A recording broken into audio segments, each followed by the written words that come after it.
आप जब प्रातः कालीन उठें तो पहले उठने का नियम लें कि सूर्योदय के 1 घंटा पहले हम उठेंगे। देखो हमारी प्रार्थना मानना। तो इस समय सूर्योदय कई बजे होता है? लगभग 6 बजे, 6:30 बजे कर दें। 6। आप 5 बजे उठ जाइए और उठ करके सबसे पहला कार्य कीजिए, पृथ्वी के चरण स्पर्श कीजिए, भूमि के चरण स्पर्श कीजिए। और फिर आप जिस आसन पर बैठे हैं, देखो ध्यान से हमारी तरफ सुनना, जिस आसन पे बैठे हैं, जिस पे शयन किए थे, जिस सैया पर सोए थे, पृथ्वी को प्रणाम करने के बाद उसी सैया में 5 मिनट केवल बैठ जाइए और 5 मिनट बैठकर 5 संतों का नाम ले लीजिए। जैसे हम लोग श्री स्वामी हरिदास जी की जय, हरिवंश महाप्रभु की जय, हरिराम व्यास जी की जय, नागरीदास जी की जय, श्री ध्रुवदास जी की जय। पांच पांच संतों के नाम याद कर लीजिए। इसके बाद नीचे उतरिए और पहले जो अपने माता पिता, अगर वो शयन कर रहे हैं तो कोई बात नहीं है, अगर वो शयन नहीं कर रहे हैं तो पहले जाकर माथा रखकर उनको प्रणाम कीजिए। इसके बाद आधा लीटर या 1.25 लीटर जितना आप जल पी सकते हैं, उस जल को आप हल्का सा गर्म करवाइए अपने माता पिता से, जो भी आपकी सेवा में हो, या अगर आप स्वयं कर सकते हो तो स्वयं हल्का सा। अगर 500 ग्राम पी जाए तो और अच्छी बात है, और इससे ज्यादा पी जाए तो अच्छी बात है। वज्रासन में बैठना आता है? वज्रासन जानते हो आप लोग? देखो वज्रासन, वो देखो बैठ रहे हैं, ये दोनों पैरों को ऐसे करके इससे बैठकर जल पिया जाए। ये आपके ब्रह्मचर्य की रक्षा करेगा, कब्ज नहीं होने देगा और आपके मस्तिष्क की गर्मी को ठंडा करेगा। ऐसे वज्रासन में बैठकर धीरे धीरे 5 या 10 मिनट में जल पिया जाए, एकदम न पिया जाए। गिलास में लेकर के 500 ग्राम जल धीरे धीरे उसको पिया जाए। फिर इसके बाद आपको 100-200 कदम टहलना है। फिर इसके बाद आप शौच जाइए।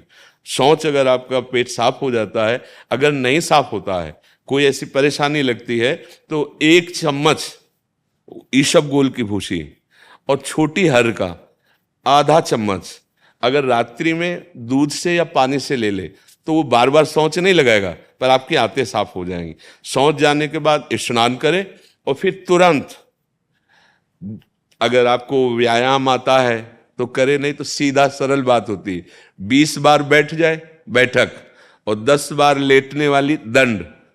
और इसके बाद जो अनुलोम विलोम, जो इससे खींचे इसे छोड़ दे, इससे खींचे इसे छोड़ दे। इसके बाद दोनों हाथ ऐसे करके 7 बार ऐसे करे, सीधा खींचे और सीधा छोड़ दे। इतना ही तुम्हारे लिए प्राणायाम की आवश्यकता है। अब अपनी दिनचर्या में लग जा। जो पढ़ाई का कार्य दिया गया है, आगे तुम्हें और भजन की बात हम नहीं कह रहे, जो पढ़ाई का कार्य दिया गया है वो भगवान की ही पूजा है। आपकी दिनचर्या जो आपको अपने गुरुजी या टीचर जी को जाके प्रमाणित करनी है, कल जो पढ़ाई गई थी आज के लिए, वो आप सुबह सुबह उस समय व्यायाम के बाद, तो आप देखना आपकी स्मृति बहुत प्रवीण हो जाएगी। अच्छा, ये आपकी प्रातःकालीन दिनचर्या है। जब आप अपने गुरुदेव के पास स्कूल जाएं, तो हमें आजकल का तो अब पता नहीं, पर हम लोग जब जाते थे तो अपने गुरुजी को प्रणाम करते थे। तो जो स्कूल में आपको पढ़ाई पढ़ा रहे हैं वो तो बात है, अब आपको जो हम खास बात बताना चाहते हैं वो कि देखो अभी छोटे छोटे बच्चे हो, बच्चों में कुछ बच्चे ऐसे गंदे बच्चे होते हैं जिनके गंदी बातें दिमाग में आ जाती हैं और गंदी बातें वो करने लगते हैं आचरण में। आप लोग इतना तो जानते ही होंगे कि गंदी बातें किसे कहते हैं। आप लोगों के पास अगर मोबाइल है तो कभी गंदी बात देखना नहीं।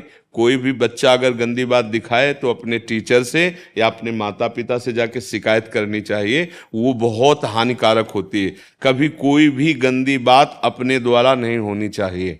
अभी आप नवीन जीवन धारण किए हुए हैं, आप भगवान की प्राप्ति, देश की भक्ति और बहुत अच्छे अच्छे पदों में जा सकते हैं। अच्छे पवित्र आचरण और पवित्र संस्कार। ब्रह्मचर्य के लिए गंदे बच्चों का संग त्याग करना, गंदी कोई ऐसी हरकत सिखावें या बात सिखावें तो उसको सुन करके छुपा नहीं लेना, तुरंत अपने टीचर से बताना या अपने माता पिता से बताना, और ऐसे बच्चे का कभी संग नहीं करना। और रात्रि के सोते समय ये जरूर ध्यान देने वाली विशेष बात है। रात्रि के सोते समय जो भगवान का नाम प्रिय, जैसे इन लोगों ने आप लोगों को बताया राधा वल्लभ श्री, तो सोते समय बस प्रार्थना करो कि हे प्रभु आज दिन हमारा जो भी गलती हुई हो वो हमको आप प्रार्थना करते हैं कि आप हमें समझाओ क्या हमसे गलती हुई। अगर पूरी दिनचर्या में ऐसा लग रहा है हमसे कोई गलती नहीं, तो भगवान सुबह से अभी तक हम सोने जो जा रहे हैं ये पूरा समय आपको समर्पित।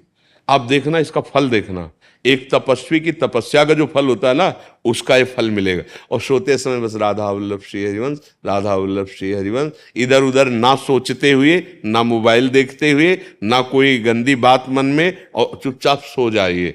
और जब फिर सुबह उठे तो फिर ऐसी दिनचर्या। और पढ़ाई इस समय तुम्हारा भजन है।